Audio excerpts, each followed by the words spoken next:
안녕하세요. 진심이입니다. 오늘은 내 집 마련하는 절차에 대해서 이야기 나눠보려고 합니다. 제가 처음 내 집을 장만했던 건 2014년이었습니다. 2013년 가을에 결혼을 해서 부천의 허름한 빌라에서 9천에 10만원 월세로 신혼을 시작했는데요.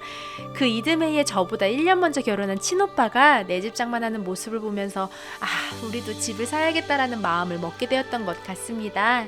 지금 같았으면 지역도 여기저기 임장 다니며 조사도 하고 가진 돈도 잘 헤아려서 준비를 했을 텐데, 그 당시에는 부동산에 대해 잘 알지도 못했던 터라 그저 막연하게 서울이면 좋겠고 주차도 편했으면 좋겠고 엘리베이터도 있었으면 좋겠다라는 생각이었습니다. 그래서 서울에 있는 신축 빌라를 덜컥 사게 됩니다. 그 후에 어떻게 되었을까요? 막상 집에 들어가 보니 집은 분명히 남향인데 창문을 열면 앞동에 가려져 해가 들지 않았고, 앞동과 뒷동 사이가 너무 좁아서 사생활 보호도 잘 안 되더라고요. 동네에 아이들이 많지 않았던 터라 아이 어린이집을 보내려면 자차로 이동을 해야 했습니다. 결국은 이사를 다시 나와야겠다는 결심을 하고 부동산에 집을 내놨지만, 부동산에 내놓는다고 집이 금방금방 팔리는 게 아니라는 걸 그때 처음 알았습니다. 다행히 2년을 채우고 이사를 나오긴 했지만, 그때 누군가가 옆에서 코치를 해줬다면, 아니 내가 부동산에 관심을 가지고 공부를 해뒀다면 참 좋았겠다라는 생각을 합니다. 먼저 내 집 장만을 해야겠다라고 마음을 먹고 나면 제일 먼저 해야 할 일이 무엇일까요? 내가 마련할 수 있는 돈이 얼마인지 정확히 확인하는 것입니다. 통장에 있는 돈은 물론 당장 융통할 수 있는 돈을 확인해 보셔야 합니다. 대출까지 포함해서요. 내가 아무리 땅을 많이 가지고 있다고 해도 당장에 현금으로 바꿀 수 없는 자산이라면 쓸 수 있는 돈이라고 할 수는 없겠죠. 그 다음 거주하고 싶은 지역과 주택의 종류를 확인하고 인터넷을 통해 시세와 물건을 검색합니다. 일명 손품이라고 하죠. 사실 의외로 지역을 먼저 정하고 그 안에서 내가 가진 돈을 맞춰서 사는 경우가 많은 것 같습니다. 저 또한 그랬고요.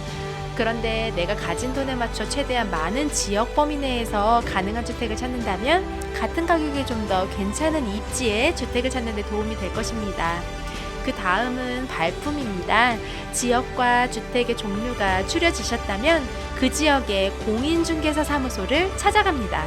찾아가기 전에 전화를 미리 해두어 예약을 걸어 놓으면 아무래도 공인중개사분이 볼 수 있는 매물을 정리해서 보여주시겠죠. 그렇게 집을 꼼꼼히 보며 결정을 합니다. 하지만 여기서 끝이 아닙니다. 간혹 내 돈 100% 다 주고 집을 사는 경우도 있겠지만 대출을 끼고 사는 경우가 대부분이잖아요. 보통 매매잔금 대출 신청의 경우 통상 2달 전부터 가능하니까 거기에 맞추어 잔금을 정하시고 대출이 얼마까지 가능한지도 대략적으로라도 미리 확인해 놓으셔야 합니다. 또한 내가 실거주로 살 집이라고 하더라도 추후에 이 집에서 살지 않고 세를 주어야 하는 상황이 올 수도 있으니 이를 대비해서 이 집이 전월세 내놓으면 얼마나 받을 수 있는지, 관리하는 데에는 무리가 없는지도 꼼꼼히 체크해 보시는 게 좋겠습니다. 그렇게 해서 매매를 하는데 무리가 없겠다라고 판단이 된다면 공부 서류를 확인하고 계약서를 작성합니다. 계약서를 작성할 때는 반드시 등기부등본 확인하시고요. 이 집에 등기상으로 문제가 없는지 확인해 보시기 바랍니다. 공인중개사분께서 챙겨주시겠지만 내 집인 만큼 꼼꼼히 확인하시고 모르는 게 있으면 꼭 물어보세요. 확인설명서를 작성하며 등기부등본뿐만 아니라 토지대장, 건축물대장 등의 내용도 설명해 주실 거예요. 그리고 집의 하자에 대한 내용, 집 주변의 환경, 학군 등 다양한 것들에 대해서 꼼꼼히 살펴보시기 바랍니다. 계약금은 보통 매매대금의 10%를 지급합니다. 그렇게 계약서 작성을 하며 중도금, 잔금일자를 정합니다.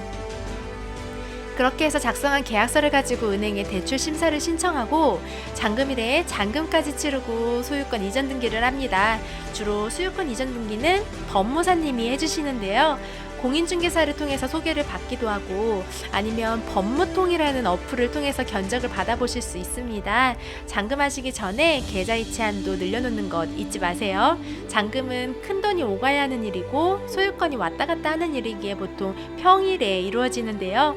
계좌이체 한도를 미리 확인하지 않으면 우리 집 잔금뿐만 아니라 우리에게 집을 매도하고 다른 집으로 넘어가는 매도인에게도 영향을 미칠 수 있는 일이기에 반드시 체크하셔야 해요. 그렇게 잔금까지 하고 나면 내 집에 이사를 들어갈 수 있게 됩니다. 내 집 장만하는데 돈이 억 단위가 왔다 갔다 하는 만큼 내 집 마련은 우리가 살면서 참 크고 중요한 일이라고 할 수 있겠는데요. 꼼꼼히 잘 준비하셔서 오랫도록 마음 편안히 지낼 수 있는 좋은 집 마련하셨으면 좋겠습니다. 이상 진심이었습니다. 감사합니다.